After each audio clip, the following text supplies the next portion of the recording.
자, 이번 시간에는 이제 바로 사적 개발행위랑 우리 공적 개발이 마지막이에요. 우리 도시공간의 내용 중에서 사적 개발행위라는 거는 내가 예를 들어서 이걸 볼게요. 내가 지금 현재 땅을 가지고 있는데 땅을 갖고 있는데 내 땅에다가 내가 어떠한 행위를 해 물리적 힘을 가해서 이용하는 게 해당 시에서 짜놓은 도시군 관리계획이 있을 거예요. 도시군 관리계획 내용과 맞게 개발이 돼야 되지. 내 마음대로 개발됐을 때는 난개발이 생길 수 있기 때문에 사전에 차단을 하겠다. 그럼 도시군 관리계획, 도시가 특시군이죠. 그럼 내가 있는 지역에 있는 이 계획 짜신 분한테 가서 제가 이 개발해도 될까요? 라고 사전에 물어봐야 돼. 이거를 사전에 개발행위 허가 받아라 라고 하는데, 그러면 개발행위가 뭐냐? 건축하는 거, 공작물 설치하는 거 포함해서 물건 쌓는 건데, 이거는 우리나라에서 주상공록 중에서 맨날 물건 쌓는 게 1인 지역이 어디죠? 주상공이죠. 그럼 이제 주상공 빼면 녹지지역. 자, 주상공은 맨날 쌓는 게 1이니까 빼고 녹지지역하고 관농자 중에서 농사 짓는 게 주로 이제 집단, 볕단, 비료, 포대 맨날 쌓아놓는 지역은 허가를 받을 필요 없겠지. 농림지역이에요. 그래서 농림지역 빼면 녹관자에서 울타리 안에 위치하지 않은 바깥에다가 1개월 이상 싸게 되면 허가받아라. 그래서 얘는 항상 녹관자 1월이 기억이 나야 돼요. 그리고 토지 형상 바꾸는 거 성토, 절토, 정지, 포장을 하거나 어떤 공유수면 매립으로 인해서 형상을 바꾸는 거 토지 형질 변경. 그다음에 이게 작게 분할이 되면은 나중에 난잡하게 개발이 되니까 작게 분할하지 마라. 토지 분할. 그리고 흙모래 자갈 채취하는 거 토속 채취. 그래서 이걸 줄여서 건축하고 물건 쌓고 토라고 우리 배웠죠. 이 개발행위는 사적 개발행위 할 때에는 이 공적 개발행위 하고 부딪히면 안 되죠. 만약에 철도라는 건 기반시설이니까 무슨 계획이죠? 도시공관리계획의 기반시설 설치 계획이니까 입안했던 특광특특시장건설을 하려고 철도 계획을 짜고 있는데 여기서 개발행위 부딪히면 누가 우선해야 돼요? 공적이 우선해야죠. 사전에 허가를 받고 해라. 그래서 특광특특시군에게 허가를 받아야 됩니다. 간단하게 기억할 거는 토지에다가 건축하고 물건 쌓고 토 하면 난개발 맞겠다라고 하는 게 개발행위, 즉 사적 개발행위인데, 그럼 보통 이제 우리가 사적 개발행위 절차상에서 자 보세요. 조금 전에 말씀드렸던 건축, 물건 쌓는 거 줄여가지고 우리 개발행위가 뭐야 그러면 건축하고 물건 쌓고 토인데 그중에 물건 쌓는 거는 녹관자에서 몇 월 이상 쌀 때요? 1월 이상 쌀 때. 그리고 토지 형질 변경하는 목적 자체가 전인데 예를 들어서 밭농사 짓다가 논농사 짓는데 경작 목적이죠. 되었는데 농사 짓겠대. 이것까지 규제할 필요는 없다. 그래서 경작은 제외한다. 그리고 토속 채취 토지 분할할 때 우리 토지 분할할 때 우리 대지 분할 최소 면적 있죠. 주미 60, 상공 150, 녹이 100. 그래서 그 면적보다 미만으로 분할하면 허가를 받아야 된다. 그런데 요 개발행위 할 때 허가를 누구한테 받을 건데 관할 특강 특특시장군수한테 허가를 받아야 되는데 경미한 경우에는 허가 안 받아도 되겠죠. 그래서 허가 예외에서 자 면적이 나올 때에는요 25제곱미터 이하는 허가 안 받아요. 근데 이거를 제외한 부피, 무게, 높이, 깊이 이런 건 다 50이 기준이라서 면적만 25 기준이고 나머지는 다 50이 기준인데 그거 이하면 허가 받지 않는다. 근데 이게 도시지역이 아니라 외로 나갈 때는 10배열을 완화해서 250, 그 다음에 500 이하일 때 허가 안 받는다. 공작물은 안 나올 것 같으니까 보지 않으셔도 되고. 그 다음에 우리가 지목 변경을 수반하지 않아요. 예를 들어서 밭농사를 했는데 고추 농사 심다가 감자 농사하는데 지목 안 바뀌죠. 근데 형질은 약간 바뀌지만 그럼 면적을 660제곱미터 이하까지 하면 허가 안 받고 하게 해주겠다. 그리고 토지 분할하는 사유가 원래 주미 60, 상공 150, 녹 200 미만으로 할 때 허가 받는 거죠. 그런데 이 분할하는 사유가 사도 개설 허가를 받아서 개인도로 만들려고 그럼 이거 허가를 받은 상태에서 분할할 때 허가 받을 필요가 없다. 공공용지로 기부 체납하려고 분할할 때 허가 받을 필요 없다. 행 국가 재산, 행정 재산을 매각하려고 할 때는 허가받을 필요 없다. 내 땅이 도시공개 시설로 결정이 돼서 지형도면 고시되면 분할해야 되거든요. 그때 허가받을 필요 없다. 그리고 대지 분할 면적 중위 60, 상공 150, 녹 200 미만일 때 받는다는 얘기는 이상일 때는 안 받는다는 뜻이죠. 그래서 시험 문제에 나오면 토지 분할이 좀 조심하셔야 돼. 그 다음에 자 그럼 이 개발행위를 하려면 이 개발행위 기준에 맞으면 내가 허가를 해줄 건데 그 5가지 기준 중에 면적 기준을 암기를 해주셔야 돼요. 그래서 조금만 해줄게. 5천 미만 해주는 게 있고 1만 미만 해주는 게 있고 3만 미만 해주는 게 있어. 그래서 5천은 기억하셔야 될 게 도간농자 중에 많이 해주면 안 되는 거 자연환경. 도시지역 중에 주상공 녹 중에서 많이 해주면 안 되는 게 녹지지역 중에 무슨 녹지일까요? 보존녹지. 요거는 5천 미만이고 주상생자는 1만인데 공간농은 3만이죠. 그래서 주상생자 1만, 공간농 3만. 미만까지는 허가를 일단 해주는 기준에 맞고 그 다음에 도시군관리계획, 성장관리계획에 배치되면 안 되고 주변 도시공객 사업에 지장 주면 안 되고 주변 환경 경관 조화 이루면서 내가 하는 그 기반시설 지역이 기반시설 설치 용지 확보 계획이 적절하면 이게 다 맞으면은 15일 안에 허가나 불허가 처분을 해줄 건데 보통 우리 15일이란 말은 일반적인 협의 심의가 없을 때예요. 우리 항상 의협 심의잖아. 의, 협, 심. 그래서 허가권자가 허가하기 전에 그 지역에 시행하는 사업이 있으면 사업 시행자나 관리청의 의견을 듣고 인허가 받을 때 A라는 애가 여기서 개발행위 할 때요. 다른 법상 인허가 받아야 되는 서류 있으면 같이 제출해요. 그럼 협의가 되면 나중에 인허가 다시 받을 필요가 없다. 그래서 협의하거나 또는 심의를 할 때 일정한 기준 면적 미만이면 해주는데 이게 기준 면적 이상이면 심의 거쳐야 되고요. 부피가 3만 세제곱 이상일 때에는 이때는 요거 심의를 거쳐야 돼요. 그렇지만 해당 지역이 이미 난개발 방지 계획을 짰어. 지구 단위 계획이나 성장 관리 계획을 짰어. 그러면 이런 경우에는 심의 안 거쳐요. 성장 관리 계획입니다. 짰을 때는 안 거친다. 그러면 이제 요 기준에 맞으면 허가 또는 불허가를 15일 안에 해주되 다만 이거 협의하는데 20일, 심의하는데 30일 걸렸으면 벌써 15일 넘었잖아요. 그럼 여기서 말하는 15일은 협의하고 심의 기간을 제외한 15일을 말한다. 이렇게 기억하시면 되고 그 다음에 내가 허가를 해줄 건데 내가 여기는 허가해주면 안 될 것 같아. 여기는 보전이 필요하거나 계획을 짜고 있어서 지금 허가해주면 안 된다. 허가 제한이라고 그래요. 허가 제한. 원칙은 3년간 제한하는데 계획 짜고 있는 애들은 추가로 2년을 연장할게 해서 요 1, 2번은 보존 목적이고요. 3, 4, 5 같은 경우는 계획을 짜고 있는 지역이라서 추가로 2년을 연장해 주는 거야. 그럼 원래는 3년인데 3번, 4번, 5번은 최장 몇 년까지? 5년까지.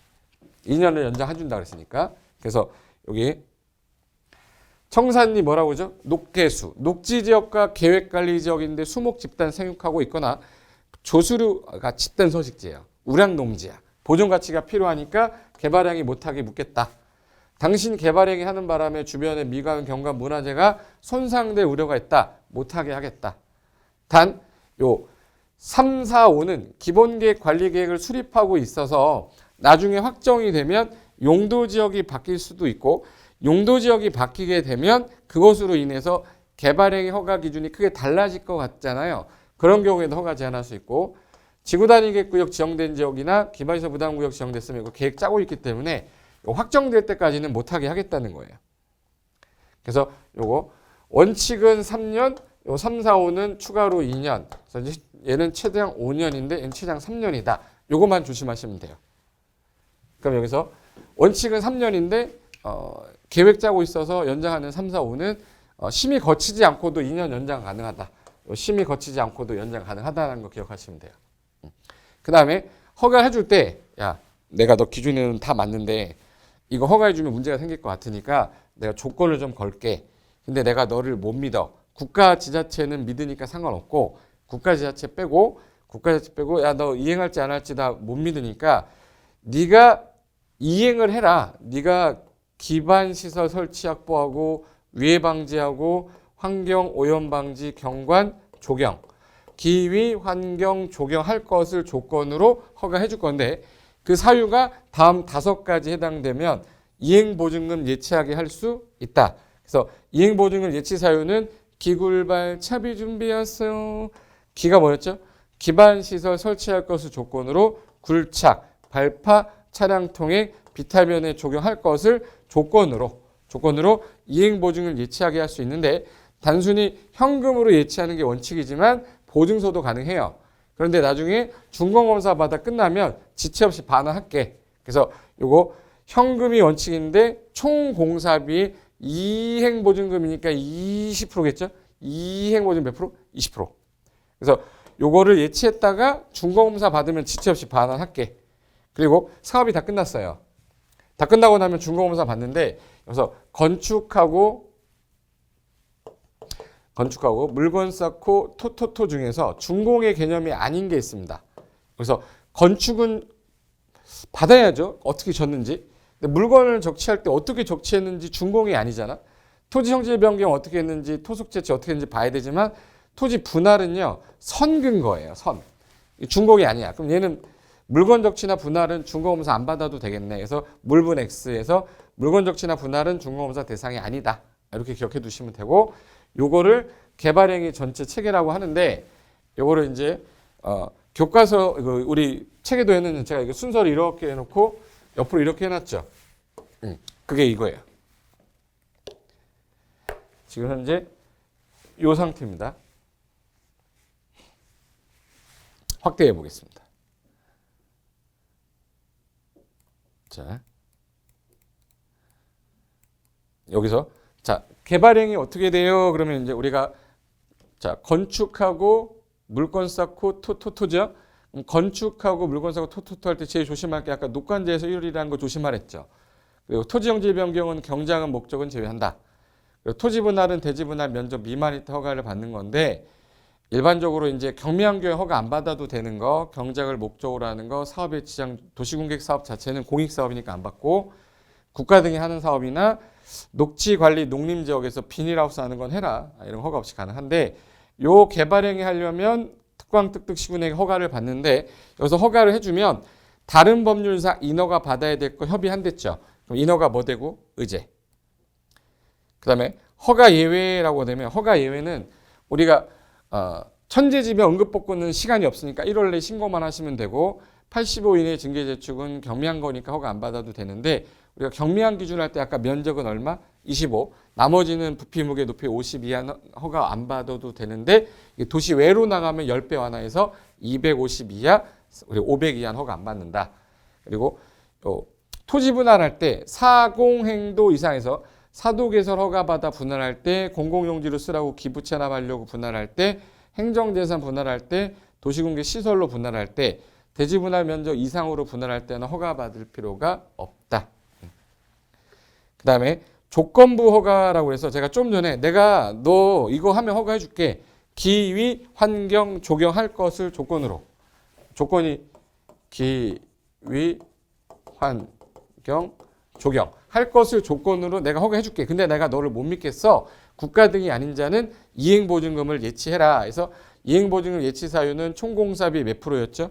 20%를 기굴발 차비했어요. 기반시설 설치할 것을 조건으로 굴착으로 인해 토지 붕괴되거나 주변에 피해 우려 있을 때, 발파로 낙성 먼지 등의 훼손해서 주변 환경 훼손 우려가 있을 때, 차량 통행으로 주변 환경 훼손 우려가 있을 때, 비탈면에 적용할 것을 조건으로 하되 준공검사 받으면 지체 없이 반환한다고 그랬죠.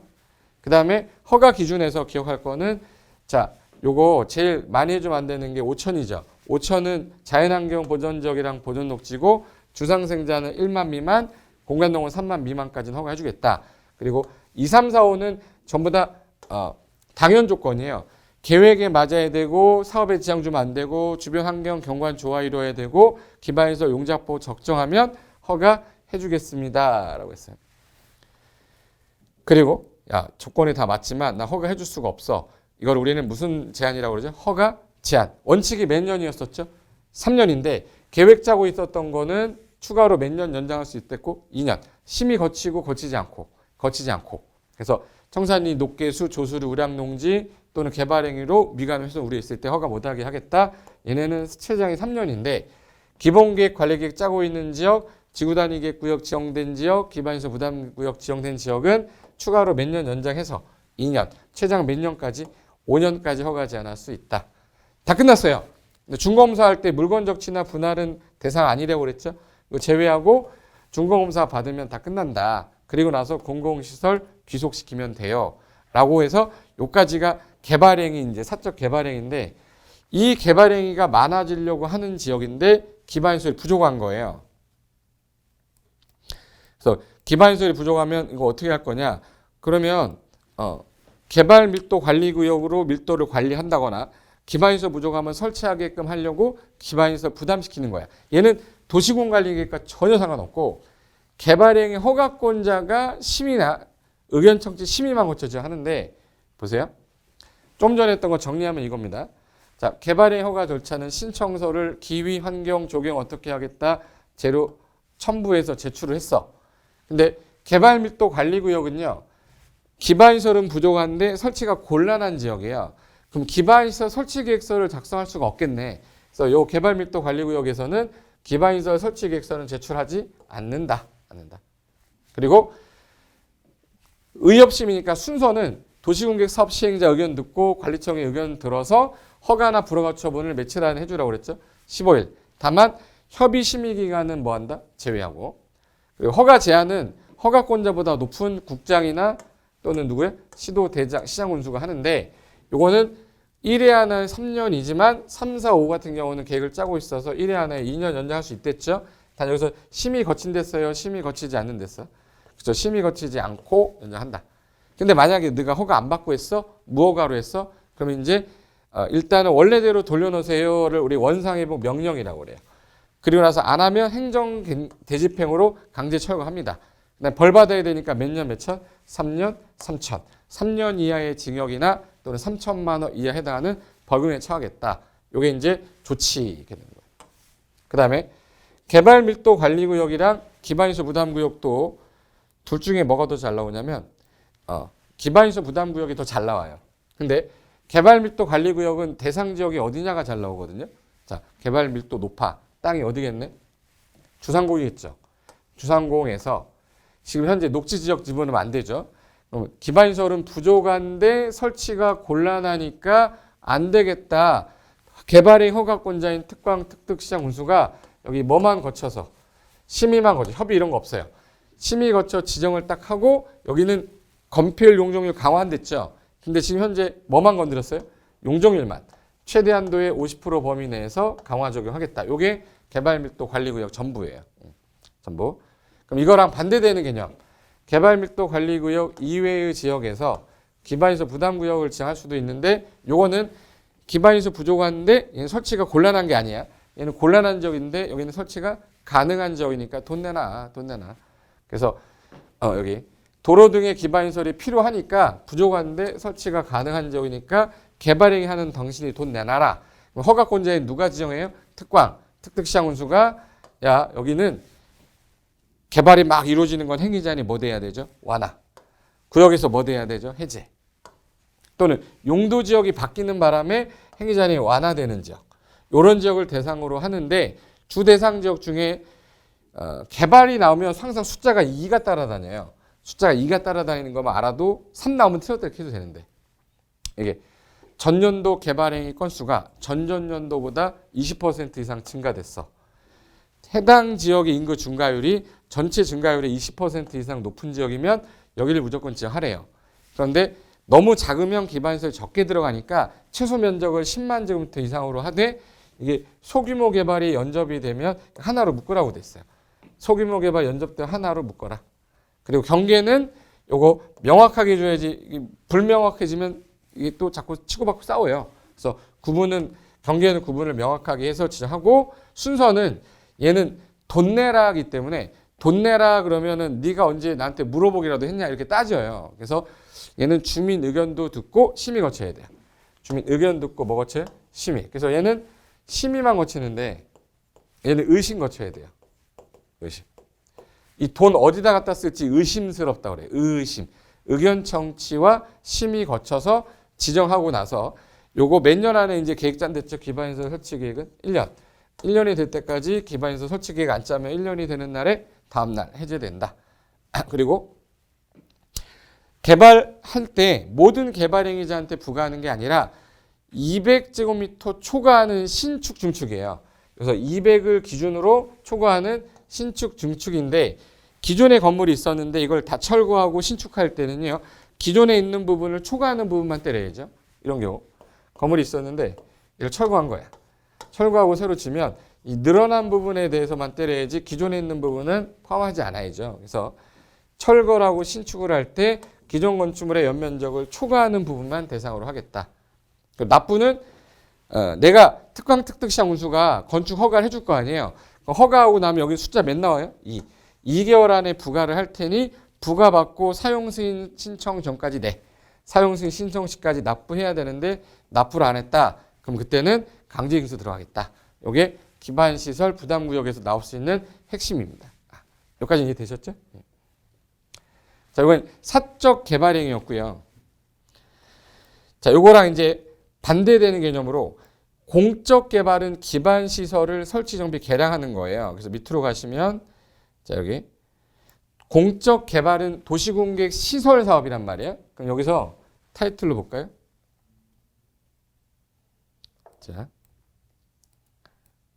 자, 공적 개발. 자, 기반 시설이 결정이 됐어. 자, 도로 설치하는 결정이 됐어. 결정이 되는 순간 이 결정이 되고 나서는 이름을 뭐로 바꿔서 부르죠? 도시공객 시설. 요거 설치하는 사업을 도시공객 시설 사업이라고 해요. 그럼 이제 결정원자 시도대장 예외국장이 자, 여기는 도로야라고 결정이 딱 되는 순간 요 땅에서는 무슨 행위 못하네? 건축 금지되죠. 건축 금지 시켜놓고 일단 하지 마. 근데 당신 땅이 3년 뒤에 할지 3년 후에 할지 안 할지는 알려줄게. 기다려봐. 그래서 단계별 집행계획이란 예산계획을 짜야 돼요. 입안했던 입안권자가 짜서 1단계, 2단계에 있다는 거 알려준 다음에 사업화는 누구 나와야죠? 시행자. 시행자는 원래 입안권자지만 그들로부터 뭐 받은 자도 가능하댔죠? 지정받은 자. 그래서 특광특특시장 군수, 예외국장, 도지사인데 비행정처인 지정받은 자도 가능하다. 그래서 요거까지만 아시면 돼요. 그럼 여기서 시행자로 지정받기 위해서 비행정청은 조건이 있는데 아무나 그냥 지정해주진 않고요. 그 해당 구역의 면적 3분의 1을 소유하고 총수 2분의 1 이상의 동의를 얻어야 됩니다. 동의를 얻으면 요거는 도시개발법 가서 민간 시행자가 수용권이나 얻기 위한 동의권하고 똑같아요. 면적 3분의 1을 갖고 있으면서 절반 이상 동의 얻어라. 그럼 이 시행자가 사업하기 위해서 짜는 계획을 뭐라고 불러요? 실시계획이라고 하고 인가권자는 이제 당연히 이제 도시공간이 결정했던 시도대장한테 가는데 국장이 지정해준 시행자만 국장한테 갑니다. 그래서 작성은 시행자가 하되 시도대장한테 받아라. 단 국장이 지정한 시행자만 국장한테 받고 나머지는 다 시도대장인데 요 내용에 대해 실시계획 작성에서 인가가 떨어졌어. 그럼 요때부터 사업해도 좋다고 한 거죠. 그러면 공시법 가서 사업 인정을 또 받으러 가면 2번 일을 해야 되니까 시행자 보호를 위해서 그러면 요 공시법상 공익사업 인정이 간주되는 시기는 그러면 실시계획 뭐 받은 때? 인가고시 받은 때 토지 수용이 가능하게 해주겠다. 그럼 여기서도 마찬가지로 다른 법상 인허가 관련된 것들은 협의하면 의제시켜 주겠다. 그 다음에 자 그래서 사업 시행할 때 시행자를 보호하기 위해서 시행자 보호 규정이 나왔었어요. 그럼 타인 토지 출입할 때 소유자인지 아닌지 무상열람해야 되죠. 서류. 그리고 옛날에 누구한테 서류를 보내려고 그랬는데 거소불명이다. 공기성다 인정해주고 타인 토지 출입도 가능하고 너무 길면 분할해서 시행하는 것도 가능하고 인접한 땅은 수용은 못하지만 사용할 수는 있죠. 단 잔여지는 수용 사용 다 돼요. 그리고 공사가 끝났어. 완료됐다고 시행자가 시도의사한테 가서 보고 드리면 준공검사 해주세요 라는 뜻이에요. 그럼 준공검사 떨어지면 완전히 끝났다라고 공사 완료 공고하면 국장은 관보에 시도는 공보에다가 고시하고 끝난다. 근데 얘는 사업을 내용을 전반적으로 내는 것보다는 시행자 보호 규정을 위주로 낸다. 그거만 아셔도 공부 어마어마하게 된 겁니다. 그리고 단계별 집행계획이라는 거는 아까 예산계획이에요. 옛날에 이거를 돈계별이라고 그래서 돈계별. 돈에 관한 예산계획이라서. 근데 쪽팔리니까 일어서 해서 단계별로 바꾼 거예요. 단계별. 그래서 우리가 도시공객 시설사업, 도시개발사업, 정비사업 세 가지가 있으면 얘 도시공객 시설사업만 있는 유일한 도시공객 시설사업에만 있어요. 수립은 입안권자가 하는 거고 결정되고 3월 안에 수립해서 3년 안에 할 거 1단계, 3년 후에 할 거 2단계로 공고를 해주면 그 토지를 가진 사람 입장에서는 내 땅은 지금 당장 사업 안 하니까 그러면 딴 거라도 하게 1단계에 포함되지 않았거나 또는 단계별 집행계획 수립 자체가 안 됐으면은 미안한데 가공개라도 하고 계세요. 가가 뭐였죠? 가설건축물, 공작물, 개축하고 재축은 허가해 줄 수는 있어요. 그럼 일단 허가받아 가능하다. 그래서 사업하기 전에 원상회복 명령하면 해야 됩니다. 철거해야 됩니다. 요게 도시공개 시설 사업까지 해서 사적 개발행위랑 공적 개발행위 비교한 건데 지금 보시면 자 보세요. 자, 그림은 좀 작아졌는데 제가 뭘 설명을 드리려고 하냐면 보세요. 여기가 도시잖아. 도시 안에서 내가 사적 개발 행위를 하겠다 그러면 이 사적 개발 행위는 도시군 관리계획에 맞아야 되죠. 그리고 도시공개 시설 사업은 도시군 관리계획으로 하는 거잖아. 근데 여기서 도시개발 사업을 하고 있는 거예요. 그래서 도시개발 사업을 할 때 도시개발 사업을 하려고 하는 지역에서도 개발 행위 하는 건 하면 안 되겠죠. 그래서 요거 관련돼서 도시군 관리계획에서는 사적 개발 행위에서 만약에 면적이 커진다. 면적이 커지면 나는 5천 미만까지 해라. 1만 미만까지 해라. 3만 미만까지 해라. 이랬는데 이 면적이 커지면은 도시개발 사업으로 가라 이 뜻이에요. 내가 도시개발을 직접 해라 이런 뜻이야. 그래서 나온 게 밑으로 가시면은 다음 페이지가 6페이지죠. 자, 도시개발 전체 체계도라고 나올 거예요.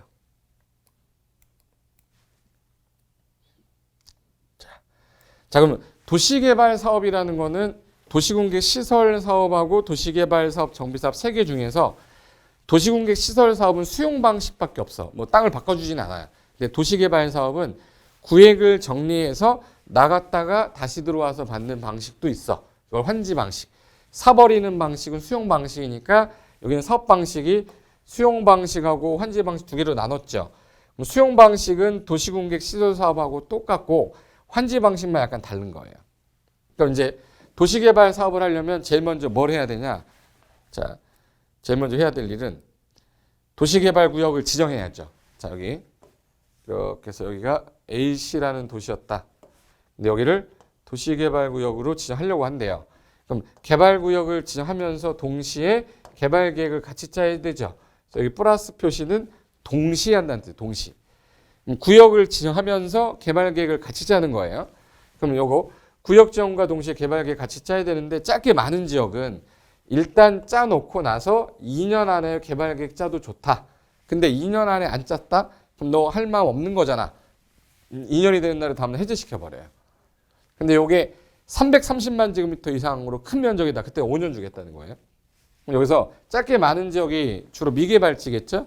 미개발지면은 자연녹지, 생산녹지, 보존녹지인데 도시개발법에서는 유일하게 보존녹지가 안 나와요. 왜? 개마저 개발해버리면 도시 완전히 시멘트화 될까 봐. 그래서 자연녹지, 생산녹지, 그리고 도시지역, 외지역, 구역 안에 주상공을 다했더니 전체 면적의 30% 이하면 기개발지가 그러면은 30%, 미개발지가 70% 이상이라는 뜻이에요. 짧게 많다는 얘기지. 그리고 중앙행정기관장과 협의를 해서 천천히 짜자고 협의한 땅, 개발계획을 공모한 땅은 구역을 지정해 놓고 난 다음에 계획안을 받아서 넣어야죠. 그래서 얘네들의 경우에는 구역을 지정한 후에 계획을 수립해도 좋다. 이렇게 된 거예요. 그래서 현재 구역과 지정과 동시에 개발계획을 짜서 시행자를 정했죠. 시행자가 짜는 계획을 실시계획이라 하는데 아까랑 똑같죠. 시행자가 짜는 계획이 도시공개 시설 사업은 실시계획. 인가받으면 얘는 수용해서 간다 그러면 도시공개 시설 사업과 똑같이 수용 바로 하면 되는데 문제가 도시공개 시설 사업은 인가받았을 때 수용권을 줬단 말이에요. 근데 얘는 구역을 지정해 놓고 땅값이 그대로 오는 게 아니라 땅값이 올라가. 이렇게. 요때 수용 권한을 주면은 수용을 못 해요. 너무 비싸서. 그래서 구역 지정할 당시에 토지 세부 목록이라고 해서 토지 세목을 고시한 때 요때 사업 인정 간주에서 수용 권한을 저때 줘버려요. 그래서 요때가 사업 인정 간주가 아니라는 거 하나 조심하시면 되고, 그다음에 바로 수용해서 여기를 샀어요. 다 사버렸어. 그럼 이제 바로 착수해서 밀어버려야죠. 그래서 공사 완료되면 준공검사 받고 나서 공사 끝났어요라고 공고하면 다음 날부터는 도시개발구역이란 말 필요 없고 다음 날부터는 구역 없애버리고 도시지역이다. 그래서 이게 끝나는 거예요. 이게 수용 방식은 도시공개 시설 사업하고 똑같구나. 그럼 결론은 보세요. 자, 도시개발 사업으로 갈 때 수용 방식이면은 시행자가 시식에 인가받고 나서 착수해서 완료된 요 순서는 똑같아요. 근데 환지 방식으로 가게 되면 환지 방식은 환지 계획이라는 게 하나 더 나와요. 환지 계획을 어떻게 A가 나갔다가 어떻게 줄 건지. 그래서 그 계획에 맞춰서 다 창수해서 끝나고 나면 환지 계획에 따라 환지 처분하겠죠. 얘는 환지 처분 공고한 날에 다음 날 구역이 없어진다. 요게 하나 추가됐다라는 것만 기억하셔도 전체적인 흐름은 잡혀요. 자, 그러면 제일 앞에 자, 도시개발구역 지정부터 가겠습니다. 자, 그러면 개발구역을 지정할 때 도시군관리계 결정권자였던 원칙이 시도지사 대장이 지정하는데 이 국장이 정한 사유가 우리 했었죠. 국중공둘천. 국은 뭐예요? 국가가 사업을 할 때, 중앙행정기관장이 요청할 때, 공공기관장 정출장이 30만 이상으로 국가계획과 밀접한 관련이 있어 제한할 때, 둘 이상에 걸쳤는데 협의 성립되지 않을 때, 천재지변일 때, 요때만 국장이 정하고요. 요거를 이제 통칭해서 불러서 이제부터는 뭐라고 불러요? 지정권자야. 그럼 지정권자가 시행자를 정해줄 거 아닙니까? 그럼 시행자는 누구한테 충성해야겠네? 지정권자. 그래서 이 법은 끝날 때까지 권한자가 다 지정권자한테 인가받아라, 지정권자한테 승인받아라, 지정권자한테 보고해라, 지정권자한테 서류 제출해라, 뭐 이런 말 나오는데 아닌 거 하나 있어요. 환지계 인가권자만 특도시군구로 돼 있고 도시개발 채권 발행할 때 행정안전분야가 승인 얻어라. 요 두 개 빼고는요. 다 인가, 지정, 승인 다 지정권으로 돼 있어요. 지정권자. 그거만 알아도 공부 진짜 많이 된 거예요. 그리고 자, 여기서 개발계획하고 개발계획하고 실시계획 차이점. 그 다음에 환지계획 있어. 자, 계획이 몇 개 나온 거예요? 그럼 3개 나왔어요. 방향 제시하는 거 무슨 계획? 개발계획. 구체적인 사업계획은 실시계획. 그 다음에 환지 돌려주겠다. 소유권에 관한 계획이 환지계획이에요. 그래서 가장 중요한 계획이 뭐예요? 그러면 개발계획입니다. 얘가 잘못되는 순간 모든 게 다 잘못돼. 그래서 개발계획이 가장 중요하고 그 다음에 환지계획이 중요한 거예요. 실시계획은 사업에 대한 내용밖에 없기 때문에 큰 의미가 없어요.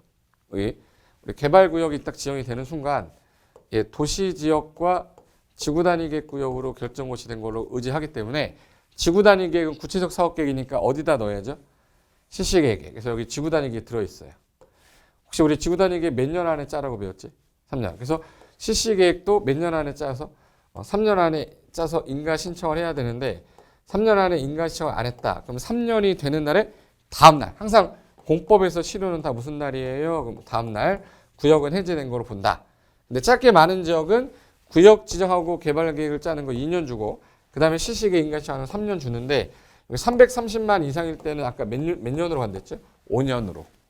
이게 완료되기 전에 해제되는 사유 3가지 있어요. 첫 번째, 동시에 개발구역 지정과 동시에 했을 때 실시계획 인가 신청하는 거 몇 년? 3년. 안 하면 3년이 되는 날에 다음 날. 짧게 많은 지역은 개발구역 지정되고 개발계획 짜는 거 2년, 실시계획 짜는 거는 인가 신청하는 거 3년. 단 330만 이상일 때는 몇 년으로 한다? 5년. 요거 안 하면 그 날에 되는 날에 다음 날 구역은 해제된 것으로 본다. 됐죠? 그럼 여기서 개발계획은 방향 제시하는 계획인데 여기 방향 제시할 때 여기서 시행자 정하고 시행 방식 정할 거란 말이에요. 그럼 여기서 시행 방식 중에 수용, 환지, 혼용 중에 어느 게 제일 시끄러워요? 환지가 제일 시끄러워. 그러니까 환지는 나갔다 들어와야 되고 환지 계획 짜야 되잖아요. 그래서 안 나가겠다 이래버리면 문제 생기니까 여기는 개발구역 안에 땅이 주 대상이다 보니까 면적이 중요해요. 그래서 여기 면적이 항상 3분의 2로 돼 있어요. 면적이 얼마? 3분의 2. 그래서 너 면상이 뭐 이렇게 너 면상 어때? 면상이 이래. 그리고 총수는 절반. 면상이 총 맞이 한 2분의 1이라고 그래. 면적 3분의 2 총수 2분의 1 동의를 얻어야 되는데 이 동의를 얻어서 얘가 헌지 방식은 진행하게 해줄 건데 이게 국가나 지자체는 동의 얻을 필요가 없고 조합의 경우에는 총회에서 미리 동의를 얻었으면 얘네들은 동의 안 얻어도 된다. 그래서 국지조 X란 말이 여기서 나와요. 그리고 개발 계획을 짤 때 내용이 너무 많아. 이게 18개인가 있어. 그럼 이 18개 중에서 구역 지정과 동시에 같이 짜야 되지만 아주 구체적인 내용들은 동시 짜기가 곤란해서 지정하고 나서 짜도 된다라고 해서 요거 비용에 관련된 거, 수용에 관련된 거, 사용에 관련된 거, 세입자 관련된 거, 순환 개발 관련된 거 요거는 구체적 내용이라서 나중에 지정해놓고 나중에 포함시켜도 돼. 예를 들어 개발구역 지정이 되고 외곽에서 요거 기반 설치 비용을 짜야 돼. 구역 지정하면서 이 비용 언제 짜니? 나중에 포함시켜라. 비용. 그리고 구역 지정하려고 하는데 수용 대상, 사용 대상의 세부 목록은 못 짜죠. 나중에 짜도 돼. 그리고 지금 구역 지정하는데 세입자 어떻게 보호하겠다 못 짜죠. 그래서 세입자 보호 규정 그리고 순차적 개발 어떻게 하겠다 해서 이거를 비용, 수용, 사용, 세입자 순환이라고 그래요. 그래서 비용, 사용, 수용, 사입자 순환. 그래서 요 관련된 내용까지는 머릿속에 넣어 놓으셔야 돼. 그리고 그래서 요거를 비용, 비용, 이걸로 기억해 두세요. 비용, 요거는 구체적인 거라서 지정해놓고 나서 나중에 포함시킬 수 있다. 그리고 개발 계획을 짤 때 면적이 어마어마하게 큽니다. 이거 어마어마하게 크면 이거는 단순하게 주거 기능만 딱 넣을 수가 없어요. 그래서 주거 기능, 상업 기능, 업무 기능 여러 가지가 복합적으로 이룬 도시 만들어라. 330만 이상일 때는 복합 기능 가진 도시 만드세요. 그리고 개발 계획은 앞에 있는 상위 계획인 광역도시계획, 도시군 기본계획에 들어맞도록 짜서 개발 계획을 진행해라. 그런데 여기서 개발 계획에서 시행자 정해줬죠? 그럼 시행자가 작성이 될 때 공공이 있고 민간이 있어요. 그럼 공공 시행자랑 민간 시행자가 지정이 되면 요때 실시계획 작성해서 이제 인가 받으면 착수하면 되니까 수용 방식, 환지 방식이 있는데 섞어 쓰면 우리 뭐라고 그러죠? 혼용 방식인데 혼용 방식은 시험에 뭐 나올 게 없겠죠. 그래서 요 정도까지가 우리가 개발구역 지정에 따른 일단 기본적인 절차고 그 와중에 이제 시행자 중에 조합, 동의 요건, 구역 지정 요건, 그 다음에 해제 요건, 기타 필요한 내용들 있죠. 환지에서 필요한 내용. 요거만 하면 이 도시개발법은 막상 6문제 나오는데 우리 목표가 3개에서 4개예요. 2개 틀리라는 거 버려도 돼. 얘만 달달해도 제가 볼 때는 3개 맞출 수 있단 말이야. 무슨 말인지 알죠? 그럼 이 3개만 달달하고 나는 개발법 버리겠다. 그럼 버려도 되는데 얘는 버리지 마시라는 거야. 최소한 외워야 될 거 몇 가지만 외워둬도요. 개발법은 공부 엄청 많이 하는 사람들 있죠? 밥만 먹고 공부하는 애 있잖아. 도시개발법. 걔네들보다 훨씬 날 수도 있습니다. 아셨죠? 자, 이제 그러면 제일 중요한 거는 개별적인 내용들만 이제 보면 되니까 여기서 자, 시행자 관련돼서 자, 그래서 시행자로 지정받을 수 있는 사람이 공공부문 시행자랑 우리 민간부문 시행자 2개로 나눠져요. 그래서 우리가 이 시행자를 외울 필요는 없고 이 단어를 들었을 때 얘 공공이구나, 얘 민간이구나 이것만 알아도 돼. 이것만. 그래서 국가지자체, 공공기관, 정부 출원기관, 지방공사는 당연히 뭐야? 공공인 시행자죠. 공공성 있는. 내 토지 소유자다. 그 안에 살고 있는 소유자들, 뭐 조합, 뭐 법인, 등록업자, 능력 있는 자, 투자회사, 부동산 개발업자 이거는 다 민간 부문 시행자라고 그래요. 그러면 공공하고 민간이 돈을 같이 냈네. 같이 내서 만들었으면 공동으로 출자한 거죠. 이걸 우리는 공동 출자 법인이라고 그래서 출자 비율이 누가 50%를 넘냐에 따라 얘가 출자 비율 50%를 넘으면 공공으로 가고요. 얘가 출자 비율이 50% 이상이면 얘는 민간으로 가는 거야. 그래서 요 시행자 중에서 단독으로 낼 수 있는 게 조합입니다. 조합. 그래서 만약에 전부를 환지 방식으로 한다 그러면 전부 나갔다가 전부 들어오는 거죠. 전부 나갔다가 전부 들어오려면 너희들이 해라. 우리가 안 할게. 그래서 원칙이 전부를 환지 방식으로 한다 그러면 토지 소유자나 조합을 시행자로 정하는 게 원칙이에요. 그러면 여기서 전부를 환지 방식으로 한다 그러면 얘네들이 시행자 지정하고 얘네가 이제 시행자가 되면 얘가 작성하는 계획이 실시계획이 되는 건데 볼까요? 자, 여기서 보면 화살표 가시면 전부를 환지 방식에서 오른쪽으로 쭉 가시면 요 화살표예요. 요 화살표 쭉 따라 쭉 가보세요. 가시면 맨 위에 보면 자 여기 시행자가 정해졌는데 이 시행자가 전부를 환지 방식으로 할 때는 토지 소유자나 조합인데 얘네들이 해야 되는데 다음 세 가지 해당이 되면 이때는 지자체 등이 하겠어요 라고 별도 규정이에요. 그래서 예를 들어서 우리가 하게 되면 토지 소유자 조합이 하게 되면 시간이 한 10년 걸려. 근데 지자체 등한테 맡기면 5년 만에 끝난대. 그럼 니들이 동의해라. 근데 이미 하기로 결정을 한 거니까 절반 이상만 동의 얻어와. 그래서 면적 2분의 1, 총수 2분의 1 그래서 얘만 면적이 3분의 2가 아니에요. 이 법은 다 면상이 총 2분의 1인데 얘만 2분의 1, 2분의 1로 돼 있고 그다음에 전부를 환지 방식으로 할 때는 이 토지 소유자 조합이 시행자 지정 신청을 해야 되는데 1년 안에 지정 신청을 안 하고 있으면 지자체 등으로 해버려요. 일단 부득이하면 연장해서 6월 내. 그래서 지정 신청하는 걸 1년 내 안 하면 부득이하면 6개월 연장하고 안 하면 지자체 하겠다. 그리고 병행이라는 게 뭐냐면 여기가 해당 지자체에서 여기를 도시공객 사업을 하고 있었어. 근데 개발구역이 여기 지정된 거예요. 그럼 여기만 빼고 하는 게 나을까? 지자체에서 한꺼번에 미는 게 나을까? 미는 게 낫겠죠. 이게 병행 사유예요. 그래서 이거를 2분의 1, 2분의 1, 16 병행이라고 하고 자 시행자 지정해 줬는데 지정권자가 지정해 줬는데 얘가 안 하고 있어? 그럼 시행자 바꿔야죠. 미착수 나오면 공법은 항상 몇 년? 2년. 시행자를 지정했는데 그 시행자 지정받은 거 시식에 인가받은 게 뭐 돼버렸네? 취소. 그럼 시행자 바꿔야죠. 그리고 시행자 사업하려고 했는데 돈 떨어졌어. 부도 파산됐어요. 그러면 이제 사업 시행자 변경해야지. 그리고 전부를 환지 방식으로 할 때는 토지 소유자 조합이지만 니네들한테는 실시계획 작성해서 인가시하는 걸 3년을 주면 이거 구역 해지돼 버리니까 니네들한테 1년만 주겠다. 근데 1년 안에 안 하면 시행자 바꿔버릴 거야. 단 부득이한 경우 1년 6개월 정도는 연장해 주겠다. 그래서 1년하고 6월이라고 그래요. 그래서 이걸 시행자 무슨 사유? 변경 사유라고 그래요. 시행자 변경 사유. 됐어요. 여기까지. 그래서 이걸 시행자 아까 공공하고 민간 구분하는 거, 그 다음에 시행자 변경 사유 또는 지자체 시행 사유는 같이 연결해서 보셔야 되기 때문에 제가 넣어놓은 거고요.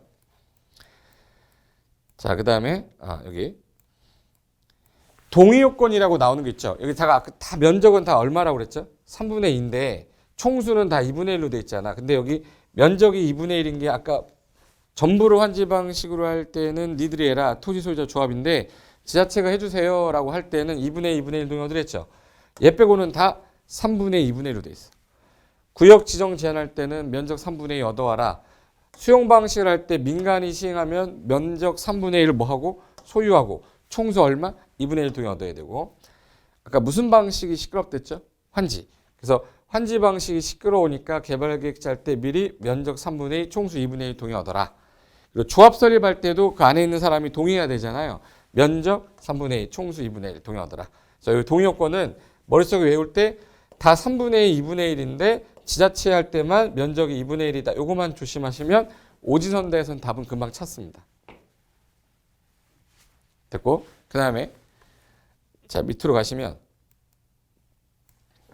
수용 방식하고 환지 방식하고 혼용 방식은 따로 공부할 게 없죠.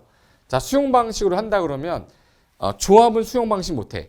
토지 소유자들이 모여서 조합 설립해서 자기네 거 수용할 수가 없잖아요. 조합은 빼고 조합은 수용 못하니까 자 공공인 경우에는 동의요건이 필요 없는데 민간일 때는 면적 얼마를 아까 소유하고 3분의 2 총수 2분의 1 동의 얻으랬죠. 그리고 여기는 공익사업 인정해 주는 거를 미리 안 해주면 땅값이 올라서 안 된다고 그랬어요. 그래서 사업 인정 고시가 의제되는 시기 언제예요? 그럼 아까 토지 세부 목록 뭐한테? 고시한테. 재결 시청 기간은 1년이 아니라 사업 끝날 때까지 종료할 때까지 연장해 주겠다. 그리고 원형지라는 건 이따 얘기하고 여기 토지 상환 채권 되게 잘 나와요. 수용하게 되면 돈 줘서 내보내야 되는데 얘가 땅 달라는 거예요. 그러면 내가 자금을 일시불로 안 줘도 되니까 좋은 거네. 그러면 내가 토지로 상환할 테니 너 또는 건물로 상환할 테니 이 채무 권리 증서 갖고 있어. 그럼 토지 소유자가 원할 때 시행자가 발행해 주는 채권을 토지 상환 채권인데 건물도 돼요. 그래서 건물이 숨어 있는 겁니다. 그래서 모든 시행자가 발행할 수 있지만 발행했다가 부도 나면 문제 생기는 건 민간이죠. 그래서 민간의 경우에는 지급 보증을 받아야 되고 이 법은 다 누구한테 승인 얻어야 돼요? 지정권자. 그리고 공법에서 상환자 들어가면 무조건 다 김영식이에요. 우리 주택 상환 사채, 뭐 토지 상환 채권, 상환자 들어가면 다 김영식 증권인데 이름이 써 있다 보니까 양도할 때 명의 이전을 해야 됩니다. 그래서 상환은 들어가면 다 김영이고 양도할 때 명의 이전을 해야 된다. 특징 중에 하나가. 그리고 갑자기 수용당하면 돈 받고 나가야 되는데 갈 곳이 없는 사람도 있을 거 아니냐. 그래서 이주대책이라는 거 반드시 마련을 해야 되고 수용보상금 주다 보니까 시행자가 돈이 다 떨어졌어. 돈이 없다 그러면 미리 땡겨받을 수 있어요. 그걸 선수금이라고 그래요. 선수금. 조성된 토지는 나중에 싹 밀어서 구획만 정리되면 도시개발사업은 끝난 거고요. 이거를 공급만 하고 나면 끝나는 거야. 공급받은 자가 주택건설사업이나 건축사업을 하는 거니까 그 전 단계가 도시개발사업입니다. 그럼 요거 조성된 거 공익사업으로 조성됐으니까 비싸게 팔면 안 되죠. 그래서 감정가격을 기준으로 매각을 하는데 원래 가격 기준이 뭐예요? 감정가격이야. 그런데 서로 살려고 할 거니까 경제임차를 붙이겠다. 그런데 사람이 너무 많이 모이는 경우는 추첨으로 갈 건데 요거 단주 공공 추는 현관펜 쳐놓고 외워두셔야 돼요. 이게 단이 뭐냐면 단독주택 건설용지, 주택건설용지, 공장용지, 공공택지는 추천 방식이고 얘 아니고 처음 듣는 건 다 수의계약으로 미시면 돼. 수의계약 13개 못 외우니까. 그래서 나머지는 수의계약이다라고 밀면 되고요. 그리고 학교용지 같은 좋은 거는 감정가격보다 좀 싸게 줘도 되죠. 감정가격보다 이하로 줄 수도 있다. 이게 수용 방식에서 나올 수 있는 파트의 내용이고요. 환지 방식에서 나올 수 있는 거는 이 법은 다 지정권자한테 인가받는데 환지 계획을 작성하는 거는 행정처이든 비행정처이든 다 받지만 인가권자가 이게 시군구 특도지사로 돼 있어요. 여기 별표해놓으세요. 얘가 지정권자가 아니라는 거. 그래서 시군구 특도에게 인가를 받는 건데 그래서 행정청은 얘한테 인가받을 필요가 없어서 비행정청만 받아요. 그래서 비행정청인 시행자만 인가 신청하는 거다. 그래서 환지를 어떻게 주겠다는 설계도를 작성하는데 기준은 공법에서 기준 그러면 다 국토교통부 장관이 정하는데 도시군계획 시설 설치 기준하고 환지계획 작성 기준만 국토교통부 0으로 돼 있어요. 그래서 위치 따지고 지목, 면적, 토질, 수리, 이용 상황, 환경을 모두 종합 고려해가지고 적응환지 원칙을 기준으로 적응환지를 기준으로 이제 작성을 해서 관련 서류를 보내요. 통지하고 공람을 시키는 겁니다. 그래서 통지해서 공람을 시키는데 토지 소유자 임차권자 와서 보라고. 그래서 환지계획도 시행을 해야 되니까 모든 시행자가 작성하지만 행정청은 인가 안 받는다. 비행정청만 인가 받는 거 요거만 조심하시면 돼요. 그리고 사업이 다 끝나고 나서 처분하면 끝나는 건데 요 환지 처분을 할 때 오늘 했다고 해서 3시에 소유권을 가져가 하면 3시에 가져가는 게 아니라 그날 밤 땡 치는 12시 있죠. 땡 치면서 필요 없는 권리 소멸하고 땡 치면서 1초 되면 다음 날이에요. 요 다음 날. 요 다음 날에 권리는 확정된다. 입치한 지도 요때 확정되고 채비지 보르지 소유권은 다 요때 확정이 되니까 모든 권리는 다음 날에 확정된다. 요거 하나 기억하시되 조심할 거 있어.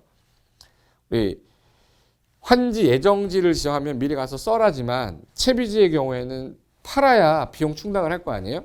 그래서 채비지가 미리 처분됐다는 얘기는 매매 계약으로 취득이 되는 거라서 매매 계약은 법률행위잖아요. 그래서 법률행위에 따른 물권 변동은 뭐 해야 돼요? 등기해야 돼요. 그래서 미리 처분된 채비지는 매입한 자가 뭐 한 때 등기 마친 때 취득항으로 본다. 그리고 환지 등기는 환지 처분 공고한 날부터 며칠 내? 14일 내 시행자가 행정청이면 촉탁, 비행정청이면 신청해서 일괄 등기해서 끝낸다. 이렇게 됐어요. 환지 등기는 며칠 내? 14일. 근데 정비법은 분양 등기라고 해서 걔는 지체 없이 하는 거고요. 여기 14일 내. 그리고 오른쪽에 가시면 혼용 방식은 할 게 없는 게 사업 시행 지구를 분할하여 시행할 수 있다. 여기는 분할해서 하게 되면 수용 환지 방식, 분할 사용 혼용 방식이고요. 분할 안 하고 하는 지역은 미분할 혼용 방식이라고 그래요. 그러니까 안 나오게 생겼잖아. 그래서 수용하고 환지 섞여 있는 거. 그러면 이 상태에서 자, 여기 수용 방식에서 방금 전에 할 때 수용에서는 6가지 챕터가 있는데 그중에 제일 잘 나오는 게 토지 상환 채권하고요. 조성 토지 공급 요게 제일 잘 나와요. 그래서 수용은 아까 사업 인정 간주되는 날짜 언제입니까? 토지 세부 목록 고시한 때. 그리고 토지 상환 채권은 모든 시행자가 발행 가능하되 민간은 뭐 받아라? 지급 보증 받아야 되고 얘도 주고 쟤도 주고 다 주면 안 되니까 분양되는 토지 건물의 2분의 1 초과하면 안 되고 그리고 김영식 증권이라 이름을 써놨기 때문에 양도할 때 명의 이전해야 되고 안 하면 발행자 제3자 대응 못 하고요. 그리고 이름은 토지 상환 채권이지만 뭐 숨어 있어요? 건물. 토지나 건물로 상환하는 채권이다. 그리고 조성 토지는 당연히 경제 입찰로 매각을 하는 게 감정 가격이 기준이라서. 근데 만약에 사람이 너무 많이 모이는 단독주택, 주택건설, 공장, 공공택지는 뭘로 가능하고? 추첨. 그래서 단주, 공공추. 그리고 대부분 좋은 거는 무슨 계약으로 간댔죠? 수의계약. 그래서 조성토지 공급이 두 번째로 중요했고요. 그 다음에 이주대책은 반드시 해야 되는 거고 원형지라는 건 국가 등이나 학교 공장부지로 쓰고자 하는 사람한테 원형지 몇 글자죠? 세 글자.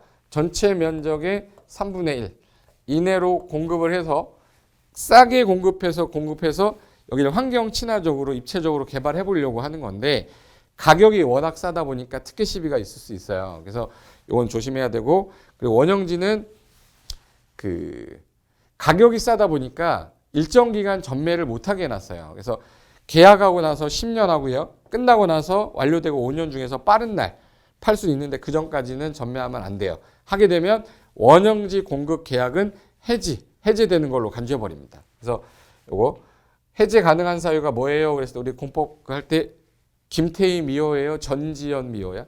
전지현 미호죠. 그래서 전매하지 말라고 했는데 전매했을 때 사업 지연했을 때 미착수했을 때 계약 내용을 위반했을 때에는 이 원형지 공급 계약 해제할 수도 있다. 이건 아직 시험에 안 나와서 참고로 기억해 두셔라. 그 다음에 환지 방식에서는요.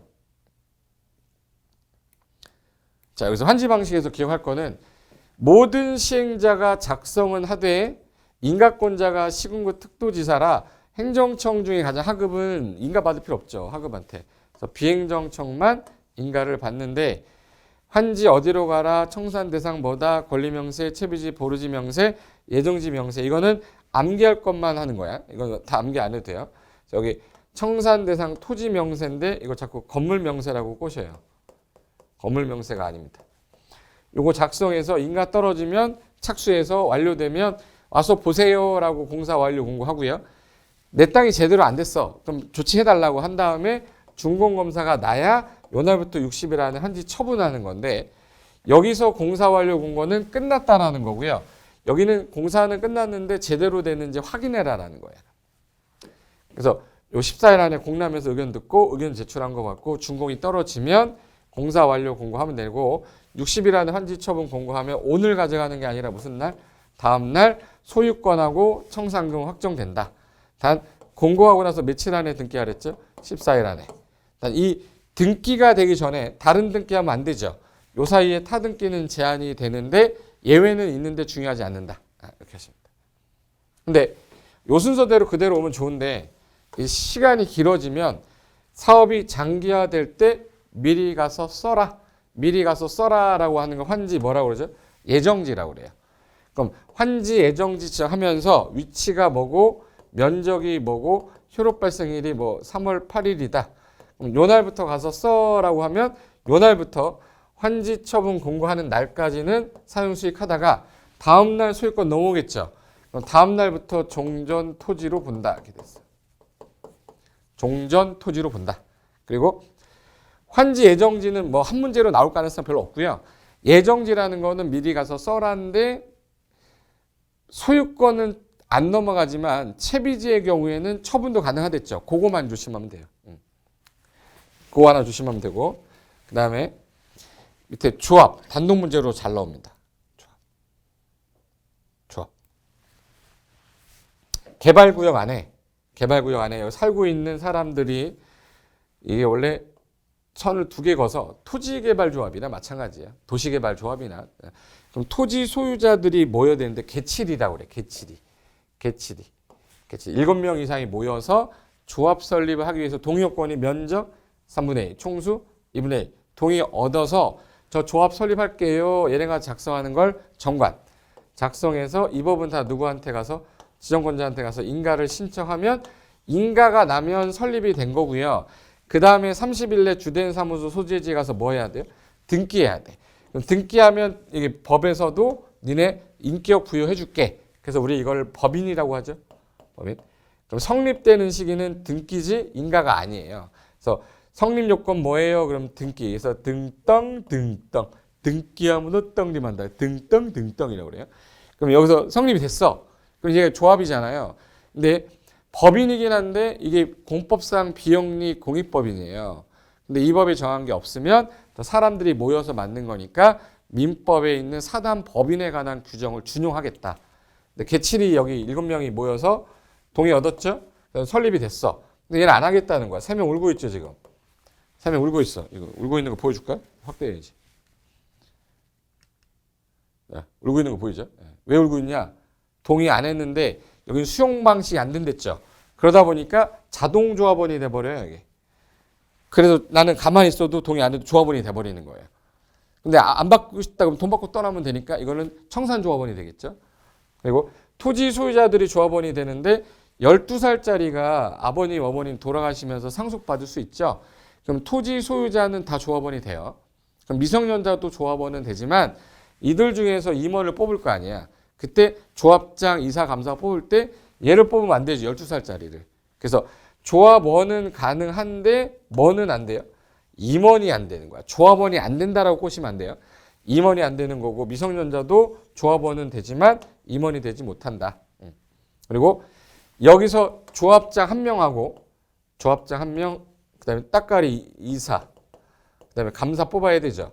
이 사람은 임원이라고 하는데 만약 조합장하고 이사가 일하다가 문제가 생겼어. 자기 계약을 하겠대요. 그때 누가 대신하죠? 감사. 그래서 여기 조합장 이사가 자기를 위한 조합과의 계약 소송이 있으면 현관편 감사가 대표하는 거고요. 그리고 내가 이 사람이 땅을 이 사람한테 팔았어.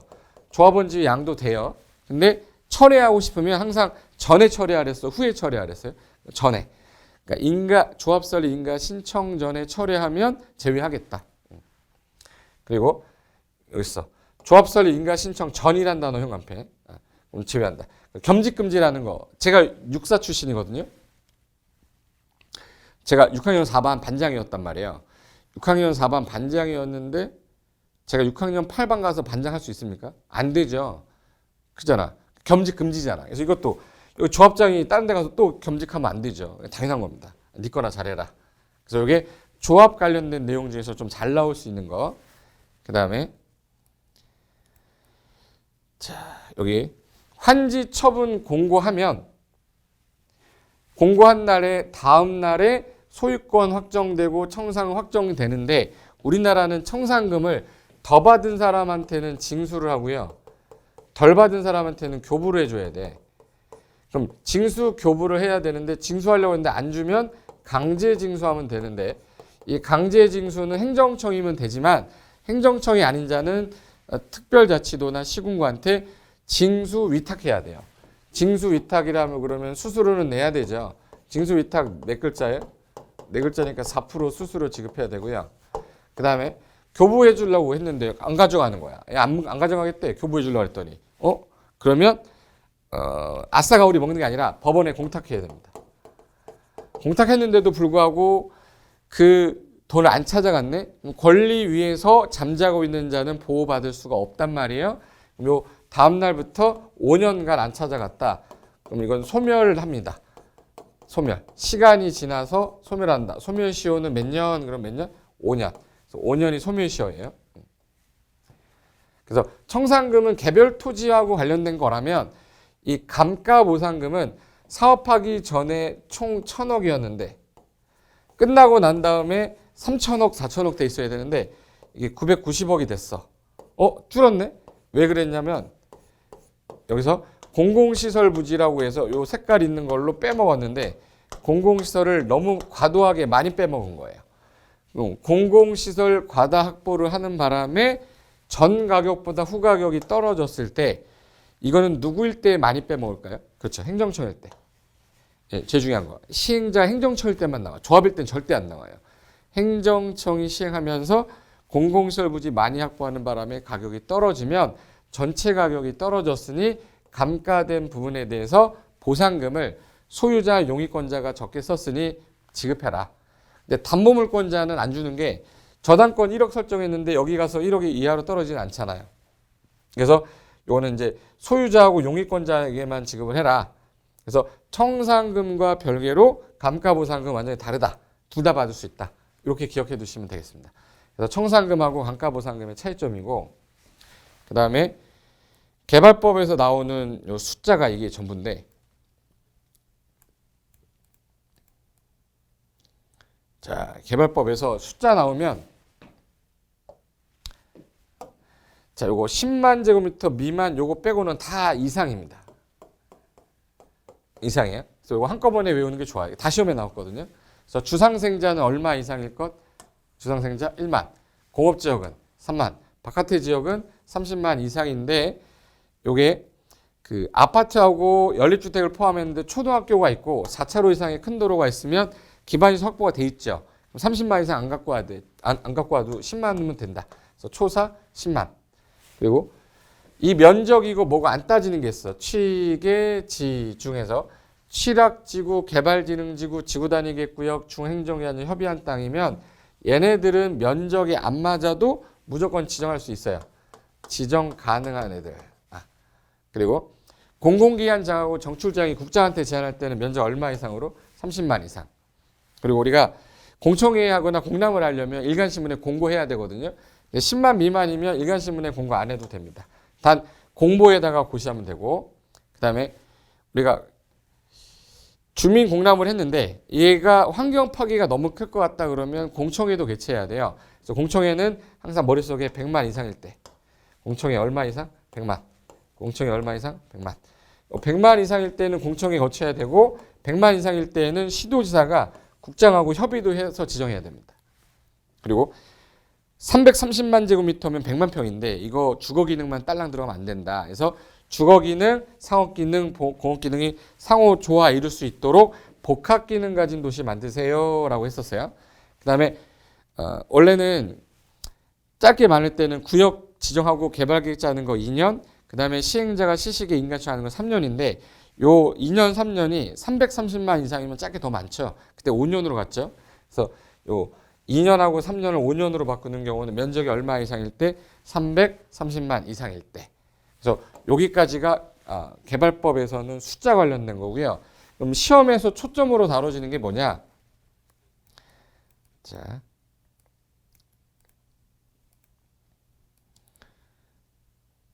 여기 시험 출제 가능성 있는 부분 해가지고 시험 출제 가능성 있는 부분, 개발법상 시험에 잘 나오는 부분 내용 정리만 잘해도 5개 맞출 수 있는데 제가 6문제 중에서 3개에서 4개 맞추겠죠.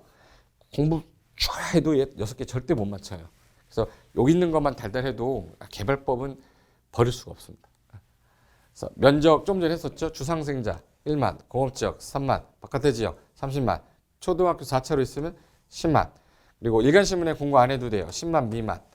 공공기관장 정출장 제안할 때 30만 이상으로, 그리고 시도가 지정할 때 국장하고 협의하는 거 100만, 공청회 반드시 개최하는 거 100만, 복합기능 가진 도시 만드세요 330만, 2년하고 3년 5년으로 바꾸는 거 330만. 요거 잘 나왔고, 그 다음에 동의요건 면상이 총 2분의 1인데 지자체 할 때만 2분의 1 했죠.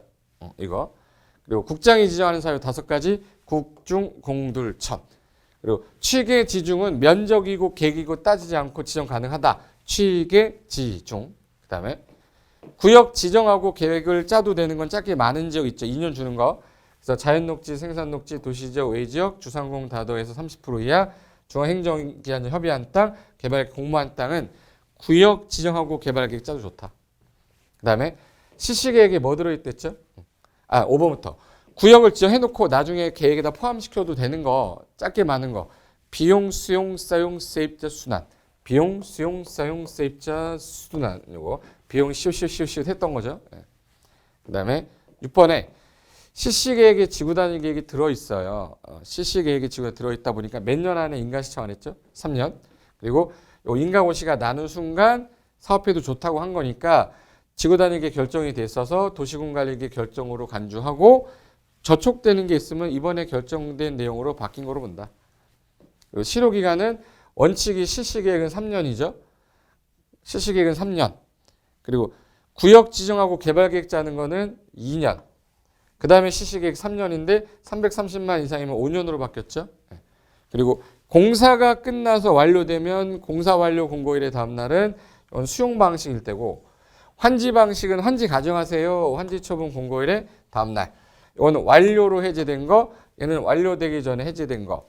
그래서 해제가 되면 종전 용도로 환원되지만 완료로 해제된 경우에는 그러하지 아니하다. 그리고 시행자 변경 사유 있었죠. 시행자 변경하는 사유 나오면 미착수 나오면 몇 년? 2년. 돈 떨어지는 거 부도파산. 그리고 시행자 지정 인가받은 거 뭔소? 취소. 전부를 환지 방식으로 할 때는 토지 소유자 조합인데 얘네들이 실시계 인가시청을 3년을 주면 해제된 데서 몇 년 준댔죠? 1년. 연장해서 6월. 그래서 여기 미착수 몇 년? 2년. 부도파산, 인가받은 거, 지정받은 거 취소. 1년 내 인가시청 안 했을 때 연장해서 6월. 지자체가 해주세요. 그러면 2분의 1, 2분의 1, 16 병행. 수용 방식에서는 토지상환 채권하고 조성토지 공고 위주로 공부한다. 입찰지는 뭐 이건 정비법에서 나올 것 같고요. 원형지 개발할 때 해제 규정은 전지연 미워. 전매, 지연, 미착수, 위반. 요거는 해제할 수 있는 사유다. 그래서 요거만 조금 달달하고요. 여기다가 조합 관련된 내용만 넣으면요. 제가 볼 때는 3개에서 4개 정도는 충분히 맞힐 수 있으니까 절대 개발법 어렵다고 해서 포기하지 마시고 제가 나중에 요약집 하면서 이것만 봅시다라고 하는 것만 보셔도요. 충분히 끝나요. 개발법도 마찬가지고 정비법도 마찬가지예요. 그래서 개발법 전체 내용이 자 이제 줄여보겠습니다. 자, 이 한 장에 도시개발사업 전체 들어간 거잖아요. 그래서 이걸 좀 자주 보고 그 다음에 세부적으로 기억 안 나는 것들은 암기하면서 가면 돼요. 그럼 개발사업이 이렇게 끝났으면 정비사업도 순서는 똑같아야 돼요. 자, 얘도 똑같이 정비구역의 시행자가 여기는 실시계획이라는 단어가 사업시행계획으로 바뀌었고 분양신청 받아서 관리처분계획 작성해서 인가받으면 착수하고 완료되고 준공검사에 따라 소유권 이전 고시하면 다음날 확정된다. 개발법하고 거의 유사하죠. 그 차이점이 뭐냐? 단어가 뭐냐? 여기는 사업이 3가지라서 얘도 6문제 나오지만 4개나 3개를 목표로 갈 건데 대부분 정비법이 내용이 되게 복잡하잖아요. 그래서 해야 될 것만 골라내면 30분 하루에 30분만 투자해서 일주일 하시면 충분히 제가 목표로 원하는 3개에서 4개는 마치고요. 버리셔도 되고 우리는 국토계획법, 건축법, 주택법 위주로 하시면 공법은 점수 분명히 나옵니다. 걱정하지 마시고 저 따라오시고 다음 시간에는 이 정비사업 체계도 들어가도록 하겠습니다. 아셨죠? 그럼 다음 시간에 뵙겠습니다. 자, 수고하셨습니다.